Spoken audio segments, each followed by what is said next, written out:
जिंदगी जब मजाक करने पे आती है तो वो एक तरफ से थोड़ी करती है। ट्रंप की सिर्फ ये समस्या नहीं है कि उसके सैनिकों को टॉयलेट करने को जगह नहीं मिल रही है। 45 मिनट के उसके सैनिक लाइन लगा के खड़े हैं बीच समुद्र में, जाएं तो जाएं कहां। और ईरान जैसे मजबूत, उस आग उगलती उस स्थिति के अंदर जब ये वॉरशिप खड़ा है, सैनिक बेचारा बंदूक चलाए या खुद के पेट को पकड़ के खड़ा रहे, समझ में आ नहीं रहा। लेकिन समस्याएं बहुत सारी हैं, बहुत दिशाओं से हैं। तो ये प्रॉब्लम तो पता नहीं सॉल्व होगी या नहीं होगी। दूसरी प्रॉब्लम इनकी ये ट्रेड डील वाली फंस चुकी है। यूरोप हो, इंडिया हो, जगह जगह से जूते पड़ना शुरू हो चुके हैं और ये अपनी बौखलाहट में बहुत सारे अजीब गरीब और गंदे घटिया बयान भी यहां दे रहे हैं। हो ये गया है कि जब यूएस की और ईयू की ट्रेड डील हुई थी, इस ट्रेड डील के अंदर 15 बनाम 0 का रेशो रखा गया था। यानी 15% tariff will be imposed bye US on the goods and services of the EU, और ईयू जो है वो टैरिफ लगाएगा 0%। ये दादागिरी सब जगह करी है। मतलब 15% इंपो जो अमेरिका लगा देगा और 0% ईयू लगा देगा। अब ये 15:0 की डील चली। इसके अलावा इसमें एक स्पेशल क्लॉज कुछ ऐसे भी रखे गए जिन चीजों को एग्जम्पशन दिया गया, छूट दी गई। मतलब ये कि कुछ आइटम ऐसे होंगे जिनके ऊपर 0% या ना के बराबर टैरिफ अमेरिका लगाएगा, जो आइटम ईयू से अमेरिका पहुंचेंगे। यहां तक की बात समझनी होगी। अब जब ये ट्रेड डील हुई तो इसको as a victory of Trump के रूप में अमेरिका में प्रोजेक्ट किया गया था, क्योंकि जिसके अकाउंट में 1000 काले काम हो, एक दो कुछ अच्छे काम करके लाए तो दिखाने का प्रयास तो होता ही है। अब यहां पे जब ये कोशिश कर रहे थे इसको बहुत बेहतर बढ़ा चढ़ा के दिखाने की, वहीं पे एक डिबेट ये चल रही थी कि ये अल्टीमेटली घाटे का सौदा ईयू की तरफ है। और यहां पे कुछ कंसर्न जो थे ईयू के इकोनॉमिस्ट ने उसी समय रखने शुरू कर दिए थे। रास्ते की तलाश सबको थी कि कोई एक बचने का रास्ता मिले और इस डील से भागा जाए, क्योंकि अमेरिका ने सिर्फ दबाव बनाने के लिए, बुरा करने के लिए, तनाव में और अपनी खुन्नस को निकालने के लिए ट्रेड डील्स की है। इसका प्रमाण यह है कि जब हम भारत में बात करते हैं 0 बनाम 18 की, जब बात करते हैं कि आपने हम पे $500 बिलियन का दबाव रखा, चीजें जो हमारे परचेस करने ही करने का, आपने जो दबाव डाला रशिया से ट्रेड डील को खत्म कर या रशिया से ऑयल इंपोर्ट को कम करने का, तो कुल मिलाकर के ये हमारी ऑटोनॉमी पे, हमारी सॉवरेनिटी पे तो क्वेश्चन मार्क है ही। लेकिन इस बात को भारत के अंदर कुछ लोगों ने मानने से इनकार किया और कहा नहीं, भारत किसी दबाव में नहीं है और अमेरिका ने यह कोई गलत नीयत से काम नहीं किया। गलत नीयत क्या थी वो प्रमाणित इस वीडियो में भी कुछ देर में हो जाएगी, आप ध्यान से देखिए। तो जब ये डील हुई और डील होने के बाद में कंसर्न निकल करके आए, उस कंसर्न के पीछे जो रास्ता देने का काम किया, जहां से लोग बच के अब भाग रहे हैं पतली गली से, वो हुआ अमेरिका के सुप्रीम कोर्ट के डिसीजन की वजह से। अमेरिका के सुप्रीम कोर्ट ने अपने सरकार, अमेरिका की सरकार को कहा कि महाराज, जो ये आप मेक अमेरिका ग्रेट अगेन के नारे लगाते हुए रेसिप्रोकल टैरिफ दुनिया के 100 से ज्यादा देशों पे ठोके थे एक साथ, वो आपके अधिकार था ही नहीं। आपने अपनी जो ताकत का गलत इस्तेमाल किया, संविधान के विरुद्ध जाके निर्णय लिया, इसको हम रद्द करते हैं। इनकी महानता देखिए। इन्होंने क्या कहा कि देखिए कि जो जज उस पूरे पैनल में, आई थिंक ये 9 जजेस की ये बेंच थी, 6 जज इसके डिसीजन के, जो डिसीजन आया उसके फेवर में थे और 3 जज डिसीजन के खिलाफ थे। तो जो 3 खिलाफ थे, मतलब ट्रंप के पक्ष में थे, उनके लिए ट्रंप कहते हैं कि ये महान लोग हैं और देश को बचाने में इन्होंने जो कोशिश की उसको इतिहास याद रखेगा। जबकि जो 6 लोग हैं वो जज, उनके लिए कहा गया कि ये तो घटिया लोग हैं, ये डेमोक्रेट्स द्वारा अपॉइंटेड हैं, इनसे घटिया कोई नहीं हो सकता और दुनिया इनको गाली भरे इतिहास के रूप में याद रखेगी। लेकिन होना क्या था? हुआ कुछ नहीं, ढाक के 3 बात इनकी चली नहीं और ये जो रेसिप्रोकल टैरिफ का दौर था वो खत्म हुआ। अब समझिए, ये जो अमेरिका ने के इस एक्टिविटी को गैर कानूनी घोषित करा गया, उस बात को लेकर के जो ये टैरिफ वॉर अंत की तरफ पहुंचा, ट्रंप का ईगो, गुरूर, सुरूर सारे यहां समाप्त हो गए। तो क्या लगता था कि ट्रंप इस पे चुप रहेंगे? ट्रंप जो अपने बेबाक बयान या बेतुके बयानों के लिए जाने जाने हैं, वो फेमस हैं, वो किसी के लिए कुछ भी कह सकते हैं।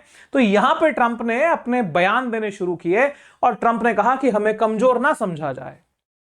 ट्रेड एक्ट 1974 का यूज करके मैं अब 10% टैरिफ लगाने की घोषणा करता हूं और ये ग्लोबल टैरिफ होगा। मतलब ये कि जितने भी देश हैं उन सब पे इक्वल टैरिफ 10% लगा दिया गया। ट्रेड एक्ट 1974 की कहानी यह है कि वो राष्ट्रपति को अधिकार देता है कि अपनी अर्थव्यवस्था की रक्षा करने के क्रम में वो 15% तक अधिकतम टैरिफ 150 दिन की म्याद के लिए लगा सकता है। अब जब ये अधिकार यूज किया तो शुरुआत में ये 10% था, बाद में इसको बढ़ा के 15% कर दिया, और 15% वाला ये जो टैरिफ है ये आज से लागू होता है। मतलब पूरी दुनिया पे 15% टैरिफ है। जैसे ब्राजील पे 50% टैरिफ का दौर चल रहा था, भारत पे 18% टैरिफ चल रहा था, वो सारे घटके 15% हो चुके हैं। अब क्या होता है ऐसी स्थिति के अंदर, यहां पर भारत की ट्रेड डील के ऊपर भी क्वेश्चन मार्क आ गए कि साहब ये जो भारत और ये ट्रेड डील यहां पे हुई है, इसके अंदर क्या कुछ नया निकल सकता है। कारण समझिए, भारत के कॉन्टेक्स्ट में मैंने 3 बातें आपसे कही। पहली चीज 500 बिलियन की मजबूर खरीदारी, रशिया से दूरी यानी ऑयल इंपोर्ट आप नहीं कर सकते, और तीसरा 0:18 का ये रेशो। चौथी बात, भारत पे दबाव इस बात का भरपूर रहा कि आप एग्रीकल्चर सेक्टर, डेयरी सेक्टर को भी ओपन करिए। तो जो इंटर्म डील यानी जो एक मना माना गया भी ठीक है इसके ऊपर हम रेडी हो जाएंगे, साइन नहीं हुए, वो अब साइन होते हुए नजर भी नहीं आ रहे हैं। अब बात समझिए, बादल खतरे के मंडराए क्यों? क्योंकि ट्रेड डील के ऊपर खतरा अच्छा खासा आ चुका है, मौका भारत ने ढूंढ लिया है। कारण अब हुआ क्या है कि भारत का एक कार्यदल जो जाके मिलने वाला था अमेरिका में, वो कार्यदल पहुंचा ही नहीं। रॉयटर्स इसको कवर करता है, India delays US trade talks after supreme court rejects Trump tariff sources says. यानी 22 फरवरी 2026 की यह खबर बनी थी, भारत ने जाने से मना कर दिया। अब प्रॉब्लम यह है कि भारत की जब टीम वहां नहीं जा रही है, इवैल्यूएट कर रही है, कुल मिलाकर के रास्ते ढूंढे जा रहे हैं कि इससे निकला जाए। तो निकला कैसे जाए? सुप्रीम कोर्ट वहां का पावरफुल है, सुप्रीम कोर्ट के डिसीजंस के आगे, क्योंकि जो भी फेडरल सिस्टम जहां जितना मजबूत होगा, वहां की जुडिशरी की पावर अनलिमिटेड लेवल पे चली जाती है। दुनिया की सबसे शक्तिशाली न्यायपालिका यदि किसे कहा जाता है तो अमेरिका की न्यायपालिका है। अब देखिए, भारत के पास बड़ा अच्छा मौका लगा। यहां पर भारत को लेके ट्रंप के सेंटिमेंट बहुत अलग हैं, क्योंकि बहुत लंबे समय से भारत को दबाव में लेके अपनी मनमाफिक चीजें करवाने की कोशिश भरपूर की, और इतनी कोशिशों के बाद में जब कोई हल्का फुल्का अपने तरफ आते हुए दिखा और वो अचानक पलट के चला जाए तो दिल तो टूट जाता है। इनका गुस्सा हिंदुस्तान पे निकला। अब वो हिंदुस्तान पे निकला, उसकी बारीकियों को समझिए, बड़ा गहरी बात है जो मैं कहने जा रहा हूं। खबर बनती है, भारत पे ज्यादा टैरिफ लगाने की तैयारी में डोनाल्ड ट्रंप। ताजा धमकी में किसकी तरफ है इशारा? 24 फरवरी 26 5:59 शाम को 6 बजे की यह खबर है, 24 तारीख की। आप देखें इसमें जो पोस्ट किया वो किसने किया और क्या कहानी है। ये कमल सिब्बल का एक ट्वीट है जिन्होंने अपने हिसाब से चीजों को इंटरप्रेट किया है। उसकी बात को प्रमाणित मैं करता हूं, पूरा फोकस इसके ऊपर रखें साहब। ये रीपोस्ट किया द व्हाइट हाउस ने, किसकी पोस्ट को? डोनाल्ड ट्रंप की ट्रुथ सोशल की पोस्ट को। यहां पे इन्होंने लिखा है, any country that wants to play games with the ridiculous Supreme Court decision, especially those that have ripped off। Sir ये ripped off को समझिए, ठगा गया, धोखा दिया गया, हमें लूटा गया। जो देश हमें लूटते थे वो आज अगर गेम करना चाह रहे हैं on the behalf of this घटिया decision given by the Supreme Court, the USA for years and even decades will be met with a much higher tariff and worse than that which they just recently agreed to। Sir बात को समझो, ये क्या बोला? ये कहा कि वो देश जो हमें ठगते आए हैं सालों से नहीं बल्कि दशकों से, अब अगर ये गेम खेलना चाह रहे हैं तो उनके साथ अब ऐसा मैं गेम खेलूंगा, इतना भयंकर टैरिफ लगाऊंगा, इतना खतरनाक होगा। उसमें लिखा है much higher tariff and worse than that which they just recently agreed। यानी जितने खतरनाक को अभी तुमने एक्सेप्ट किया है ना, जिस घटिया, जिस दबाव वाले टैरिफ को एक्सेप्ट किया है, उससे भारी टैरिफ मैं आप पे लगाऊंगा। तो ये तो प्रमाणित ही हो गया, रिसेंटली एग्रीड मतलब वर्स देन, उससे भी घटिया, मतलब जो लगाया वो दबावकारी है ही। क्योंकि 0 बनाम 18 की डील किसी को भी दिखाइए, कौन कहेगा कि ये समझदारी वाली डील रही, लेकिन दबाव था। अब ये कुछ और करने वाला। अब ये कैसे कहा जाए जी? इंडिया के लिए ये कहा है, क्योंकि जो रिप्ड ऑफ वर्ड है ये ट्रंप पहले भी यूज कर चुके हैं। देखिए कहां, responding to the question about India US trade deal, US president Trump से, जब सवाल पूछा गया ट्रंप से भारत यूएस की ट्रेड डील को लेके, ये क्या कहते हैं? नथिंग चेंजेस, कुछ नहीं बदलेगा।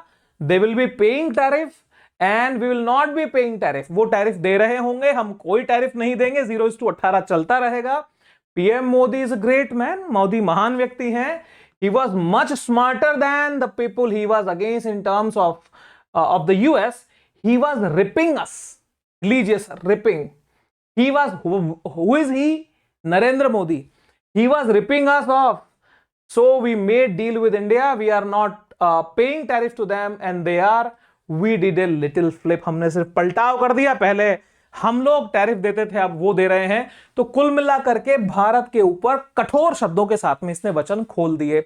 ये तो मैं एक्सप्लेन आपको कर ही चुका हूं। अब साहब, इंडिया तो अपने रास्ते ढूंढ रहा है, ट्रेड डील की वार्ता के लिए हम पहुंचे नहीं हैं, और जब नहीं पहुंचे हैं उस खुन्नस में ट्रंप अपनी असल औकात भी दिखा रहा है कि इसके दिमाग में चल क्या रहा था।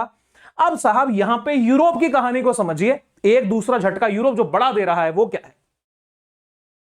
EU US trade deal put on ice, बर्फ में लग चुकी है ट्रेड डील। वहां के जो EU पार्लियामेंट है, EU पार्लियामेंट ने कहा कि US has breached trade deal and Europe is ready to retaliate, top trade lawmaker tell CNBC। मतलब यूरोप भी अब तैयारी कर रहा है कि हम भी बराबर का जवाब देंगे, क्योंकि ट्रेड डील जो हुई थी उसके अनुसार आप नहीं चल रहे हो, तो ये 0:15 वाली कॉन्सेप्ट को हम नहीं मानेंगे, ट्रेड डील हमारी भी क्या हो जाएगी, कैंसिल। इसको पॉलिटिको, जो एक बहुत बड़ा यूरोप का politico.eu, इसकी वेबसाइट पे जाके देखिएगा, बहुत डिटेल में चीजों को कवर करते हैं। EU parliament puts US trade deal on ice after latest Trump tariff hit. हो गया साहब, खेल यहां पे खत्म है।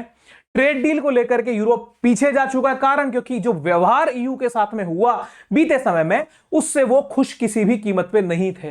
तो कुल मिलाकर के जनाब, अब यहां पे संकट की घड़ी इन पे आ चुकी है, डाउनफॉल यहां शुरू हो चुका है।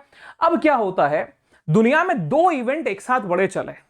पहली चीज तो the collapse of European union की कहानी चली, एक नैरेटिव जो सक्सेसफुल नैरेटिव लग रहा है कि हाँ ये सच है, कारण कि EU जिस यूनिटी के साथ में खड़ा था आज के 6 महीने पहले तक, जरूर उसके बीच में जो फ्रिक्शन थे वो डेवलप हो रहे थे पहले से, लेकिन दिखने ये लगा कि EU अब ना उस यूनिटी के साथ में बढ़ नहीं रहा, क्योंकि अमेरिका बैकफुट पे यहां जा चुका है। दूसरी बात, यहां पे EU वर्सेस US का भी जो नजारा है वो दुनिया देख रही है। ऐसी स्थिति में बहुत सारी समस्याओं में घिरे ट्रंप की असल अग्नि परीक्षा उसी के देश में शुरू होगी। अब यहां असल परीक्षा यह है कि जिस माहौल में अमेरिका हर तरफ से नेगेटिव एनवायरनमेंट में जा चुका है, फिर वो चाहे उसका इकोनॉमिक एस्पेक्ट हो, चाहे उसके जियोपॉलिटिकल एस्पेक्ट हो, अब इसको खड़ा होना है एक मंच के ऊपर और कांग्रेस यानी वहां की संसद के सामने बयान देने हैं, बताना पड़ेगा कि आपने क्या किया और क्या नहीं किया। ये बड़ा बुरा एक तनावपूर्ण समय है। ये रॉयटर्स की न्यूज है, उसको हिंदी ट्रांसलेट मैंने किया है।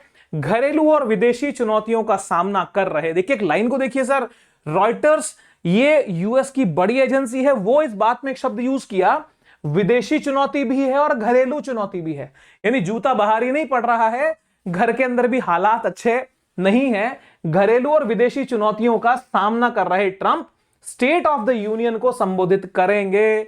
अब यहां पे माहौल क्या है कि जब से इनका जो गृह सुरक्षा विभाग है वो इस धंधे में लग गया है, धंधा शब्द बोल रहा हूं, कि जो इमिग्रेंट्स उनको बाहर करो, तो वो किसी के साथ कुछ भी व्यवहार कर रहे हैं, और अमेरिका जो प्रवासियों का देश है वहीं प्रवासियों की स्थिति खराब है। ऐसी स्थिति में मामला पूरा खराब है, तनाव के अंदर अमेरिका चल रहा है। खबर की गहराई देखिए तो लिखा है, राष्ट्रपति पद के लिए यह स्थिति बेहद तनावपूर्ण है। क्यों जी? उनकी लोकप्रियता रेटिंग गिर रही है। ये रॉयटर्स की खबर है, ठीक है। तो लोकप्रियता की रेटिंग का गिरना, तनावपूर्ण स्थिति। दूसरी चीज, नवंबर में होने वाले मध्यावधि चुनाव नजदीक आने के साथ ही अमेरिकी लोग जीवन यापन की लागत से जूझ रहे हैं, यानी उनकी day to day life harm हो गई है। अर्थव्यवस्था भी खतरे में है, अच्छी स्थिति में नहीं है। यह ऐसे समय में ये जवाब देने जाएंगे, बयान देंगे, जब उन्हें देश और विदेश में कड़ी राजनीतिक चुनौतियों का सामना करना पड़ रहा है। और अमेरिका की अर्थव्यवस्था अब कॉलेप्सिंग यानी श्रिंक कंडीशन में जा रही है। क्या हुआ है ऐसा? आंकड़े क्या कहते हैं? वही रॉयटर्स की खबर में लिखा है। यह उपस्थिति उनके प्रशासन के लिए उथल पुथल भरे कुछ दिनों के बाद हुई है, जिसमें सर्वोच्च न्यायालय का एक फैसला शामिल है, जिसने उसकी वैश्विक टैरिफ व्यवस्था को अमान्य कर दिया। और नए आंकड़े यह दर्शाते हैं कि अर्थव्यवस्था उम्मीद से ज्यादा धीमी हो गई है, जबकि मुद्रास्फीति में तेजी आई है, महंगाई बढ़ी है, अर्थव्यवस्था की गति रुकी है, लोगों की इनकम कम हुई है और महंगाई बढ़ गई है। तो सखी सैया तो खूब ही कमात है, महंगाई डायन खाए जात है। जब महंगाई डायन खाए जाते तो फिर अब क्या किया जाए। परेशानी में ट्रंप हर दिशा से घिरे हैं। अब साहब भारत के लिए बहुत स्वर्णिम मौका है, क्योंकि जो दबाव भारत पे रूस के कॉन्टेक्स्ट में, $500 बिलियन के कॉन्टेक्स्ट में, 0:18 के कॉन्टेक्स्ट में, या तो कहिए एग्रीकल्चर सेक्टर के कॉन्टेक्स्ट में, सबसे भारत जो है वो निकल सकता है। अब सत्ता क्या करेगी, भारत सरकार क्या निर्णय लेगी, क्या भारत सरकार, क्योंकि संकेत ये बड़ा है कि भारत ने जिस लेवल पे जाके इस बजट में 25-26 के बजाय 26-27 वाले इस बजट में जो डिफेंस सेक्टर में पैसा डाला है, 9.5% की पिछले से हाइक देते हुए 6,81,000 करोड़ का ये बजट, जिसमें से लगभग 50% की डील तो फ्रांस के जो है वो राफेल के लिए हमने कर ली है, कुछ के लिए भाई साहब हमारे मोदी जी इजराइल जा रहे हैं।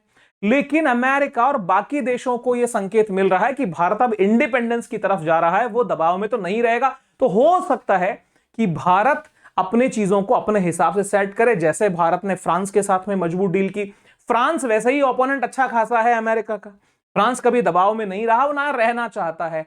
दूसरी तरफ जयशंकर, भारत के जो विदेश मंत्री हैं, वो जब म्यूनिख अभी सिक्योरिटी समिट जो हुआ था, कॉन्फ्रेंस में पहुंचे थे, उसके बाद में इनकी जो मीटिंग हुई वहां के विदेश जो फॉरेन मिनिस्टर आपके वडेफुल से, उनके बयानों के बाद में बहुत सारी चीजें बदली। और यहां पे यूरोप की गलती माना कि साहब ब्रिक्स के फ्रेमवर्क में देखकर हमने भारत के साथ व्यवहार ठीक नहीं किया, यानी हम गलत थे। कुल मिलाकर के जर्मनी जो बहुत ज्यादा मंचों पे भारत का बहुत मजबूती से साथ नहीं दे रहा, वो पॉजिटिव रुख दिखाया। ब्राजील के राष्ट्रपति लूला डी सिल्वा का भारत में आना और एक अच्छी खासी डील लेकर के जहां रेयर अर्थ मिनरल्स पे, तो कुल मिलाकर डाइवर्सिफिकेशन का दौर तो शुरू हो चुका है। लेकिन असल मुद्दा क्या है कि ईयू वाली ट्रेड डील से अमेरिका तो परेशान था, अब हमें चाहिए कि इस ट्रेड डील से हम भी दूर हो जाएं। समस्याएं बड़ी अमेरिका के साथ में, उसकी डोमेस्टिक लेवल पे जब बढ़ेंगी तो भारत को चिंता करने से कोई बड़ा विषय नहीं है, क्योंकि जो देश के साथ ट्रेड डील में नहीं जा रहे हैं वो भी मजबूती से अपने देश की अर्थव्यवस्था को बढ़ा रहे हैं। कारण यह है कि 140 करोड़ का देश, उपभोक्ताओं का देश है, यहां के लोकल मार्केट को ही यदि मजबूत किया जाए तो बहुत ज्यादा डिपेंडेंसी अमेरिका पे हम करें, ऐसी आवश्यकता मुझे नहीं लगता पड़ेगी। अगर ऐसा होता है तो ये this will be a very big shock for US. और हां, भारत और रूस की उस अमर दोस्ती के लिए यहां से मुक्ति पाना भारत के लिए बहुत जरूरी है। आपके विचार क्या है, कमेंट बॉक्स ओपन है, बताइएगा। एनालिसिस कैसा लगा, आपके आशीर्वाद का इंतजार रहेगा कमेंट बॉक्स में। सब्सक्राइब जरूर कीजिएगा, वीडियो को हाइप दीजिएगा, एक अच्छा कमेंट करें जिससे कि यूट्यूब जो है इस वीडियो को और ग्रोथ प्रमोट करने में हमारी हेल्प करे। सब्सक्राइब जरूर करके जाइएगा। Thank you very much, wish you very happy learning. जय हिंद, सी यू सून, बाय बाय।